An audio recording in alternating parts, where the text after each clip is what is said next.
Capítulo 1. El plan de vuelo con turbulencia incluida. Sueña con todas tus fuerzas y acabarás convirtiéndote en eso que siempre has soñado, me dijo al oído Mamatina cuando nos despedimos aquella mañana en el aeropuerto de Cartagena.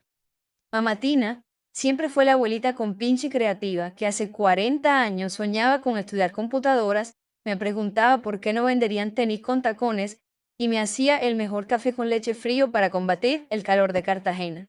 Lo siento mucho, Converse y Starbucks. Para mí, ella fue primero. Mis tardes con Mamatina eran deliciosas. Me encantaba acostarme con ella a ver telenovelas y disfrutar mi show favorito, Hechizada. Siempre quise ser como la brujita Samantha, mover la nariz y convertir las cosas en lo que yo quisiera. Confieso públicamente que a veces me encerraba en el baño a hacer la prueba, mirarme fijamente en el espejo, mover la punta de la nariz con ayuda del labio superior y empujarla hacia la derecha, luego a la izquierda. Cerrar los ojos, concentrarme, pensar que al abrirlo iba a tener el pelo como Busti, mi amiguita de kinder, pero nada. El pelo estaba exactamente como antes de cerrar los ojos. Samantha sabía hacer algo mejor que yo. Salí de Cartagena hacia Miami con esa frase que me dijo Mamatina metida en mi corazón.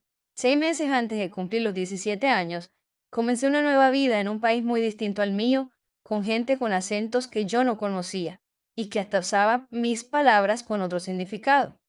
Tengo una rechera, me dijo una vez mi primera amiga de Estados Unidos, Elizabeth, una venezolana buena gente y generosa. Nadie me quiere dar la cola. Me quedé aterrada, pensando en la libertad con que hablaba, según yo, de sexo. Y pensé en Mamatina, que me había advertido que tuviera cuidado porque, Luzmita, ese país es muy liberado. En Colombia esa misma frase significaba que mi amiga tenía un gran deseo sexual y que no encontraba ya, ustedes saben qué. Luego entendí que en Venezuela la cola es el aventón de México, el chance de Colombia y el ray de Estados Unidos. En buen español, lo que mi amiga tenía era rabia porque nadie la había podido llevar a su casa. ¿Cómo han cambiado las cosas? Hoy en día, los inmigrantes se enfrentan cada vez menos a estas anécdotas, ya que la Internet ha unido nuestras costumbres sin tener que cruzar las fronteras.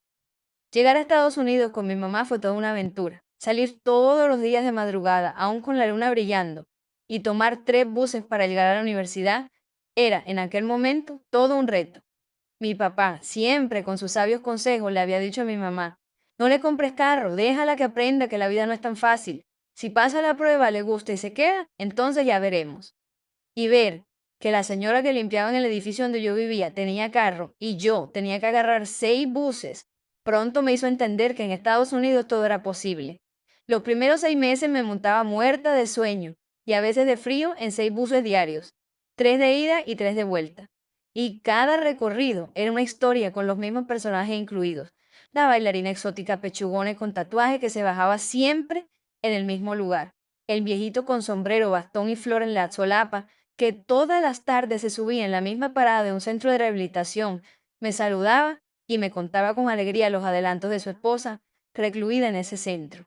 Todo era tan distinto a aquellos buses de Cartagena, repletos de gente alegre que sudando a chorros tarallaban los vallenatos que transmitía la radio del chofer a todo volumen.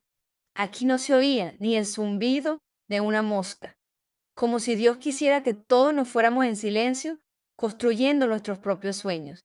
Yo la verdad estaba disfrutando cada segundo porque desde aquel momento, a mis casi 17 años, me di cuenta de que siempre había que poner la mejor cara y sobre todo, había que ser agradecida.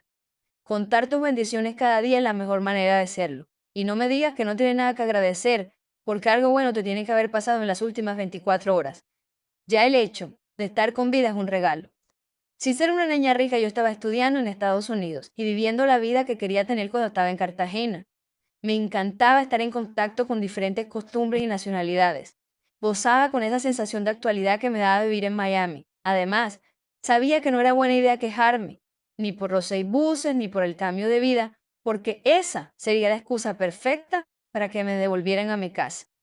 Saber adaptarse a los cambios es una de las lecciones más grandes que cualquier profesional debe aprender. Hay que meterse en la cabeza desde que eres joven que cuando las circunstancias de tu vida cambian, no hay que quedarse trabado suspirando con nostalgia por el pasado, sino utilizar toda la energía positiva necesaria para construir tu futuro, el futuro que tú quieras. Y ese no se construye moviendo la nariz como la brujita Samantha. Cuando estamos en la universidad, no nos imaginamos que lo que nos enseñan diariamente se aleja bastante de la realidad profesional que viviremos en nuestro trabajo. Hoy en día, le aconsejo a cualquier estudiante que desde su primer año de carrera trate de hacer pasantías en empresas establecidas donde no solo puedan hacer contactos, sino también observar sin filtro la realidad de la profesión que escogieron. La mayoría de las grandes empresas ofrecen programas de pasantías con todo y salario. De esa manera, el estudiante agarra la cancha necesaria y al graduarse tomará la mejor decisión. Apunta este consejo. Contacta a la oficina de recursos humanos de la empresa más importante que esté relacionada con tu carrera y solicita la oportunidad de hacer una pasantía allí. Hace unos días le pregunté a una de las chicas que hizo su práctica en la empresa para la cual trabajo que cuál era la diferencia entre el día que había llegado y ese último día, y me contestó casi sin pensarlo. La diferencia es que ya no tengo ninguna confusión en mi cabeza. Te tengo noticias. Es normal no tener una. Lo normal es tener muchas confusiones en la cabeza. Sin embargo, si de algo yo estaba segura mientras estudiaba en la universidad, era que a mí me encantaba escribir. Esa era mi fortaleza. También sabía que mi debilidad era la timidez, pero siempre confié en que debía combatirla preparándome. Te confieso que yo le tenía pánico a hacer el ridículo. Lo que más me interesaba del trabajo periodístico era hacer entrevistas y luego escribirlas. Soñaba con entrevistar a los grandes y que me contaran cómo habían conseguido el éxito. Me imaginaba que en mis entrevistas siempre había algún dato que no le iban a decir a nadie y que yo iba a ser la primera en publicarlo. Yo sabía que algún día lo iba a lograr y que me iba a quitar esa vergüenza enorme de romper el hielo. Mi miedo a meter la pata cuando hablaba no era más que la inseguridad de no estar suficientemente preparada. Yo sabía que si iba a ser periodista tenía que estar bien informada, y si otros me ganaban con elocuencia, yo vencería con preparación. Años más tarde, confirmé que esa fórmula funciona y le agregué otra que nunca me ha fallado.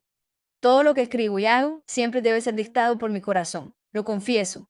En mi vida he logrado unir mi cabeza con mi corazón y hacerlo buenos amigos. Me ha dado casi siempre buen resultado.